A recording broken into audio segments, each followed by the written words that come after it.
અમદાવાદની 4 વસાહતના ભાડુઆતોને રાહત દરે પ્લોટ આપવામાં આવશે। ભાડુઆતોને રાહત દરે પ્લોટ આપવાની જગદીશ વિશ્વકર્માએ જાહેરાત કરી છે। ઓઢવ નવી વસાહતના ભાડુઆતોને રાહત દરે પ્લોટ આપવામાં આવશે તેવું તેમણે કહ્યું। જશોદાનગર અમરાઈવાડીના ભાડુઆતોને રાહત દરે પ્લોટ મળશે। ઓઢવ રબારી વસાહતના ભાડુઆતોને પણ રાહત દરે પ્લોટ મળશે। માલધારી સમાજે જમીનની માંગ સાથે સરકારને રજૂઆત કરી હતી। મુખ્યમંત્રીએ કોર્પોરેશનને ઠરાવ કરીને મોકલ્યો છે। માલધારી સમાજે જંત્રી મુદ્દે સીએમને રજૂઆત કરી હોવાની વાત પણ જગદીશ વિશ્વકર્માએ કહી છે। મુખ્યમંત્રીએ 15%ના દરે રકમ ભરવાની જાહેરાત કરી હોવાની વાત પણ તેમણે કહી।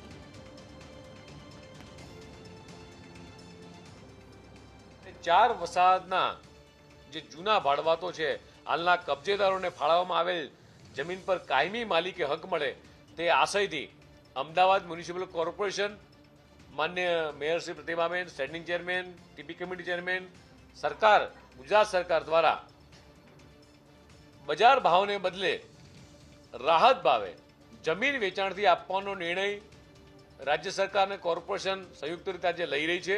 માલધારી ભાઈઓને અગાઉ ફાળવણી કરેલ પ્લોટની જમીન માટે પ્રવર્તમાન જંત્રીના ભાવ મુજબ ખુલ્લા પ્લોટના પ્રતિ ચોરસ મીટરનો જે જંત્રીનો ભાવ છે તેમાં 15%ના દરે આ નાણાં ભરવાના રહેશે। એટલે એક ખૂબ ઐતિહાસિક નિર્ણય માન્ય મુખ્યમંત્રીશ્રીએ લીધો છે।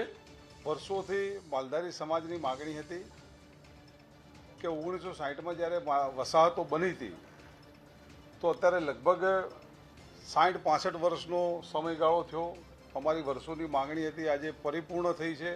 એ બદલ સરકારનો અમે ખૂબ ખૂબ દિલથી આભાર માનીએ છીએ।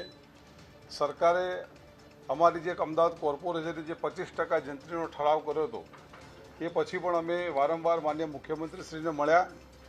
માન્ય મુખ્યમંત્રીશ્રીને રજૂઆત કરી કે સાહેબ, અહીંયા જે સમાજના લોકો રહે છે એ બધા આર્થિક રીતે ખૂબ નબળા વર્ગના લોકો છે, બધા આર્થિક રીતે ભારણ ખમી શકે એવા નથી, તો આમાં કંઈક સરકાર રાહત દરે કરી આપે।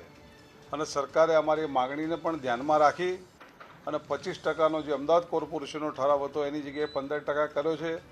એ બદલ અમે ભારતીય જનતા પાર્ટીની સરકાર અને માન્ય મુખ્યમંત્રીશ્રીનો ખૂબ ખૂબ આભાર માનીએ છીએ।